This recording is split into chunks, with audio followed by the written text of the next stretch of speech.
সুপ্রিয় দর্শক, ধরুন মাঝ সমুদ্রে একটি বিশাল ট্যাঙ্কার ভাসছে। কোনো পতাকা নেই, এর মালিককে কেউ জানে না, যাচ্ছে কোথায় কেউ বলতে পারে না। আর এরকম ভূতুড়ে জাহাজ সমুদ্রে রয়েছে পুরো 900 থেকে 1200টি।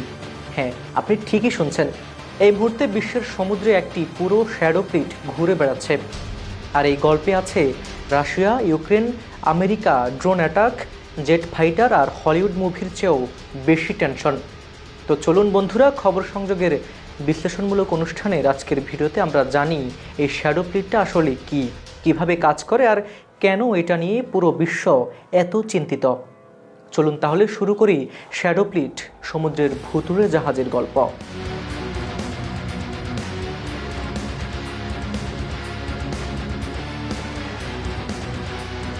তো প্রথমে বুঝে নেই শ্যাডো ফ্লিট জিনিসটা আসলে কি।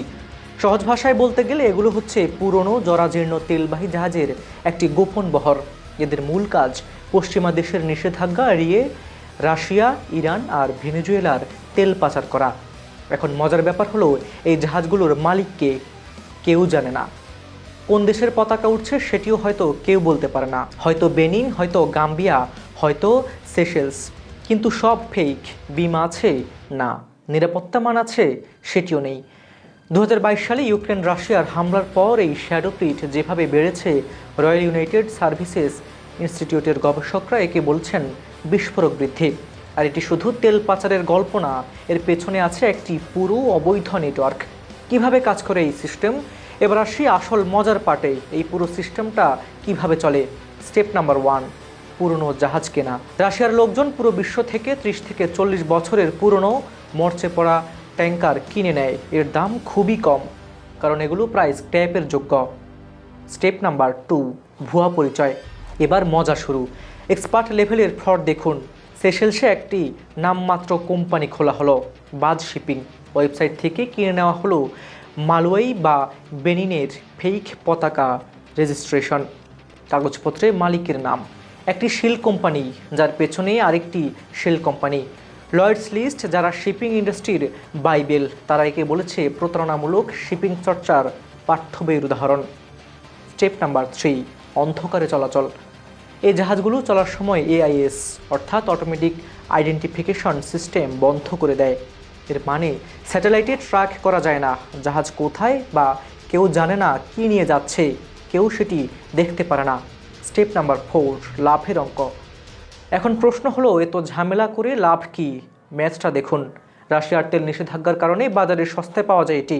ভারত থেকে চীন কিনে নেয় কম দামে, আর জাহাজ মালিকরা ঝুঁকি নেওয়ার জন্য পাচ্ছে বোনাস ভাড়া। সবাই খুশি, ইউরোপ আমেরিকা ছাড়া। বোরাকাই ট্যাঙ্কারের গল্প। এবার একটি রিয়েল উদাহরণ দেই। বোরাকাই নামের একটি ট্যাঙ্কার, এর গল্প শুনলে মাথা ঘুরবে। 2020 সালে সেশেলসে বাজ শিপিং কোম্পানি এটি কিনলো। তারপর শুরু হলো পতাকা বদলানোর খেলা। একদিন গাম্বিয়ার পতাকা, পরের দিন মালাউই, এর পরের দিন বেনিন। কি করেছিল জাহাজটা? রাশিয়ার তেল পাচার। কিন্তু গল্প এখানেই শেষ নয়। এই জাহাজের বিরুদ্ধে অভিযোগ উঠল কোপেনহেগেন বিমানবন্দরে ড্রোন হামলার সাথে জড়িত। একবার লিম্পেট মাইন দিয়ে হামলা হয়েছিল এর গায়ে। শেষমেশ ফ্রান্স আর এস্তোনিয়া এটি আটক করে। কিন্তু প্রশ্ন হলো, এরকম জাহাজ তো আরও 1200টি আছে। যুদ্ধের মাঠে পরিণত হচ্ছে সমুদ্র। এবার আসি সবচেয়ে রোমাঞ্চকর পার্টে। ডিসেম্বর 2025, ভেনেজুয়েলার উপকূল। আমেরিকার স্পেশাল ফোর্স হেলিকপ্টার থেকে দড়ি বেয়ে নামলো। টার্গেট স্কিপার নামে একটি ট্যাঙ্কার। হলিউড মুভির মতো অপারেশন। এর পরের দিন আরেকটি জাহাজ আটক। ট্রাম্প প্রশাসন ঘোষণা করলো ভেনেজুয়েলার ভার্চুয়াল অবরোধ চলবে। মে 2025, বাল্টিক সাগর। এস্তোনিয়ার নৌবাহিনী জাগুয়ার ট্যাঙ্কার আটক করতে গেল। হঠাৎ কি হলো সেটি জানেন? রাশিয়ার একটি Su-35 ফাইটার জেট এস্তোনিয়ার আকাশসীমায় ঢুকে পড়ল। মেসেজ পরিষ্কার, আমাদের শ্যাডো ফ্লিট ছুঁয়ো না। ডিসেম্বর 2025, ভূমধ্য সাগর। ইউক্রেন ড্রোন পাঠালো লিবিয়ার উপকূলে। টার্গেট একটি রাশিয়ান ট্যাঙ্কার, আর দূরত্ব ইউক্রেন থেকে 2000 কিলোমিটার। এটি ছিল ইতিহাসে প্রথমবার ভূমধ্য সাগরে রাশিয়ান ট্যাঙ্কারে হামলা।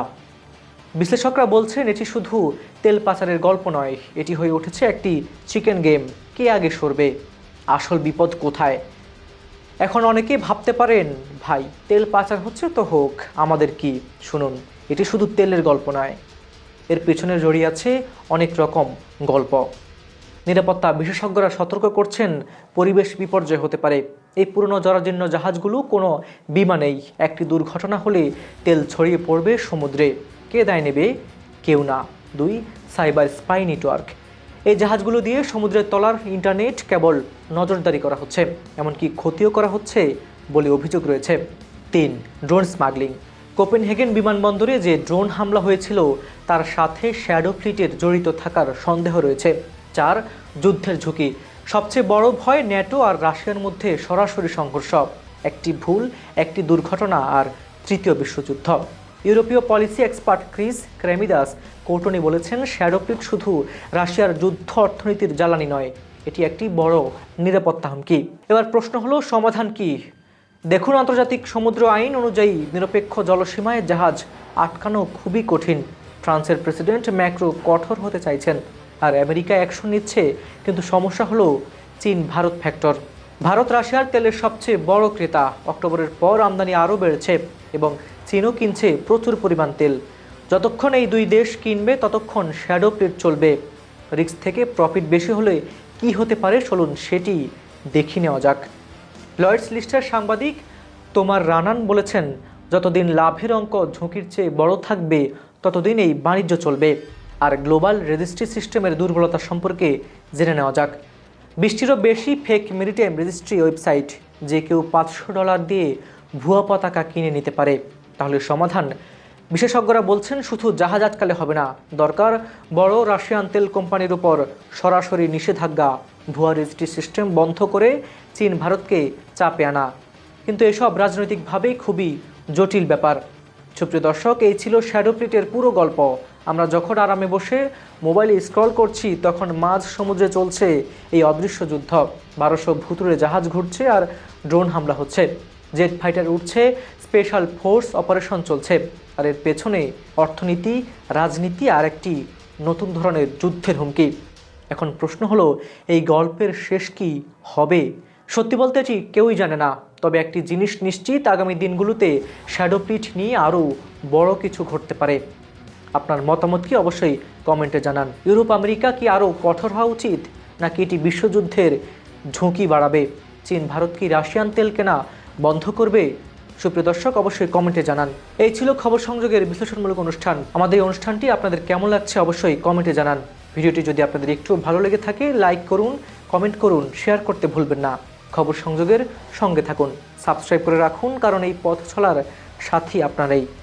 আর হ্যাঁ, মনে করিয়ে দেই, আপনি পৃথিবীর কোন দেশ, জেলা, উপজেলা বা গ্রাম থেকে ভিডিওটি দেখছেন সেটি কমেন্টে লিখে জানান। আপনাদের প্রতিটি মন্তব্যই আমাদের টিমের জন্য নতুন শক্তি। আজ এ পর্যন্তই। কাজল হায়দারের রিপোর্টে হাবিবুর রহমান নিশান, খবর সংযোগ।